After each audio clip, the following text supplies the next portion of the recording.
Hello, class. I am continuing to read The One and Only Ivan. We left off on a plan. We finished reading a plan, which was um, Ivan talked about how Mac was in a bad mood because he's losing money, and he was coming up with a plan to try to make money. So he said he was going to eat a bunch of food. But we are going to start on page 34, which is called Bob. I explain my plan to Bob. Ivan, he says, trust me on this one. The problem is not your appetite. He hops onto my chest and licks my chin, checking for leftovers. Bob is a stray, which means he does not have a permanent address. He is so speedy, so wily, that the mall workers long ago gave up trying to catch him. Bob can sneak into cracks and crevices like a tracked rat. He lives well off the ends of hot dogs he pulls from the trash. For dessert, he laps up spilled lemonade and splattered ice cream cones. Laps means just like licks up. I try to share my food with Bob, but he's a picky eater, and he says he prefers to hunt for himself. Bob is tiny, wiry, and fast, like a barking squirrel. He is nut-colored and big-eared. His tail moves like weeds in the wind, spiraling, dancing. So in that last paragraph, Ivan uses two different similes, and you're supposed to find some in our last section. So remember, if they use like or as, it is a simile. It's comparing two things. So he is tiny, wiry, and fast, like a barking squirrel. And his tail moves like weeds in the wind, spiraling, dancing. So comparing his tail to weeds. Bob's tail makes me dizzy and confused. It has meanings within meanings, like human words. So there he's comparing Bob's tail to human words. I am sad, it says. I am happy, it says. It says, beware, I may be tiny, but my teeth are sharp. Gorillas don't have any use for tails. Our feelings are uncomplicated. Our rumps are unadorned. Bob used to have 3 brothers and 2 sisters. Humans tossed them out of a truck onto the freeway when they were a few weeks old. Bob rolled into a ditch. The others did not. What do you think happened to the others? The other pups or his siblings? His first night on the highway, Bob slept in the icy mud of the ditch. When he woke, he was so cold that his legs would not bend for an hour. The next night, Bob slept under some dirty hay near the big top mall garbage bins. The following night, Bob found the spot in the corner of my domain where the glass is broken. I dreamed that I'd eaten a furry donut, and when I woke in the dark, I discovered a tiny puppy snoring on top of my belly. It had been so long since I felt the comfort of another's warmth that I wasn't sure what to do. Not that I hadn't had visitors. Mac had been in my domain, of course. Remember, his domain is his habitat where he lives. And many other keepers. I've seen my share of rats zip by, and the occasional wayward sparrow had fluttered in through a hole in my ceiling. But they never stayed long. I didn't move all night for fear of waking Bob. Page 37, Wild. Once I asked Bob why he didn't want a home. Humans, I noticed, seemed to be irrationally fond of dogs, and I could see why a puppy would be easier to cuddle with than, say, a gorilla. Everywhere is my home, Bob answered. I am a wild beast, my friend, untamed and undaunted. I told Bob he could work in the shows like Snickers, the poodle who rides Stella. Bob said Snickers sleeps on a pink pillow in Mac's office. He said she eats foul-smelling meat from a can. He made a face, his lips curled, revealing tiny needles of teeth. Poodles, he said, are parasites. Picasso.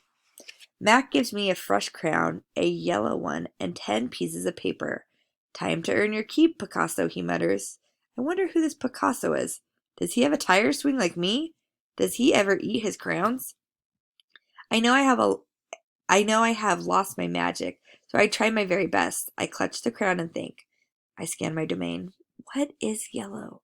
A banana. I draw a banana. The paper tears, but only a little. I lean back and Mac picks up the drawing. Another day, another scribble, he says. 1 down, 9 to go. So remember, he's like, it looks like, Ivan thinks his pictures look like what he's trying to draw, but humans don't see it. What else is yellow? I wonder, scanning my domain. I draw another banana, and then I draw 8 more. Page 40, three visitors. Three visitors are here. A woman, a boy, a girl. I strut across my domain for them. I dangle from my tire swing. I eat 3 banana peels in a row. The boy spits out my window. The girl throws a handful of pebbles. Sometimes I'm glad the glass is there. My visitors return. After the show, the spit-pebbled children come back.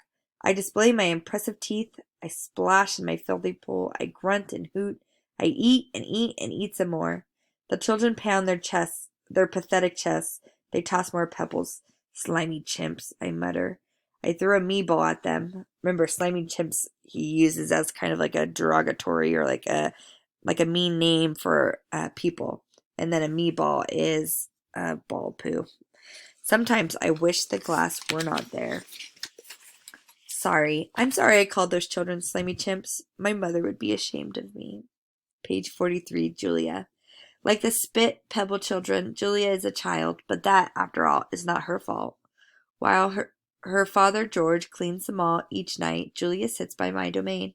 She could sit anywhere she wants, by the carousel, in the empty food court, on the bleachers coated in sawdust, but I am not bragging when I say that she always I am not bragging when I say that she always chooses to sit with me. I think it's because we both love to draw. Sarah, Julia's mother, used to help clean them all, but when she got sick and grew pale and stopped, Sarah stopped coming. Every night, Julia offers to help George, and every night he says firmly, "Homework, Julia.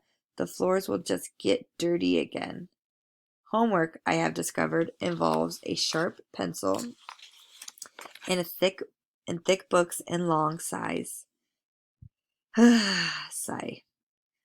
I enjoy chewing pencils. I am sure I would excel at homework. Sometimes Julia dozes off, and sometimes she reads her books, but mostly she draws pictures and talks about her day. I don't know why people talk to me, but they often do. Perhaps it's because they think I can understand them, or perhaps it's because I can't talk back. Julia likes science and art. She doesn't like Lily Burpee, or who teases her because her clothes are old, and she does not like Deshaun Williams, who teases her too, but in a nice way. She would like to be a famous artist when she grows up. Sometimes Julia draws me. I am an elegant fellow in her pictures, with my silver back gleaming like moon on moss. I never look angry the way I do on the fading billboard by the highway. I always look a bit sad, though. 46. Drawing Bob. I love Julia's pictures of Bob. She draws him flying across the page, a blur of feet and fur. She draws him motionless, peeking out from behind a trash can, or the soft hill of my belly. Sometimes in her drawings, Julia gives Bob wings or a lion's mane. Once she gave him a tortoiseshell. But the best thing she ever gave him wasn't a drawing. Julia gave Bob his name. For a long time, no one knew what to call Bob. Now and then, a mall worker would try to approach him with a tidbit. "Here, doggy," they'd call, holding out a french fry. "Come on, Pooch," they'd say. "How about a little piece of sandwich?" But he would always vanish into the shadows before anyone could get too close. One afternoon, Julia decided to draw the little dog curled up in the corner of my domain. She watched him for a long time, chewing on her thumbnail. I could tell she was looking at him the way an artist looks at the world when she's trying to understand it. Finally, she grabbed her pencil and set to work. When she was finished, she held up the page. There he was, the tiny, big-eared dog. He was smart and cunning, but his gaze was wistful.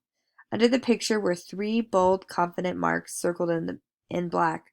I was pretty certain it was a word, even though I couldn't read it. Julia's father peered over her shoulder. "That's him." Exactly, he said, nodding. He pointed to the circled mark. "I didn't realize his name was Bob," he said. "Me either," said Julia. She smiled. "I had to draw him first." Bob and Julia. Bob will not let humans touch him. He says their scent upsets his digestion. But every now and then I see him sitting at Julia's feet, her fingers moving gently just behind his right ear. All right, I'm going to stop right there and I will continue in the next video.